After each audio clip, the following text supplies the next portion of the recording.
नमस्कार मित्रांनो, 15 जुलैनंतर तुम्ही या योजनेचा लाभ घेऊ शकणार नाही किंवा यात सहभागी तुम्ही होऊ शकत नाही. तुम्हाला विनंती आहे की 15 जुलैच्या आत हे काम करा. याची शेवटची तारीख आहे 15 जुलै.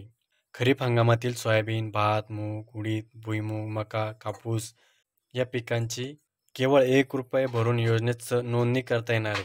या खरीप हंगामातील प्रतिकूल परिस्थितीत उत्पन्नात येणारी घट, स्थानिक नैसर्गिक आपत्ती काढणे पश्चात नुकसान बाबी यापासून पिकास संरक्षण मिळणार आहे. विमा CSC सेंटरवर भरायचा आहे तुम्हाला.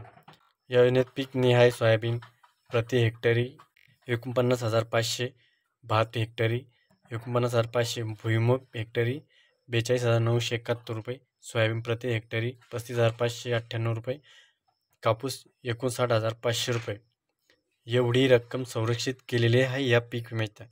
तरी शेवटच्या 4 दिवसामध्ये योजनेचे पोर्टल व तांत्रिक अडचणी येण्याची शक्यता आहे. तरी सर्व बांधवांनी 15 जुलै 2024च्या आत हा पीक विमा भरावा.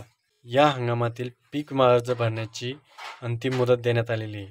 तुम्ही तातडीनं आपला पीक विमा उतरवून घ्या असे आवाहन कृषी विभागामार्फत करण्यात आलेलं आहे. यासाठी शेतकऱ्याने स्वतःचा 7/12/8चा उतारा व इतर कागदपत्रे बरोबर घेऊन जाणे अपेक्षित आहे.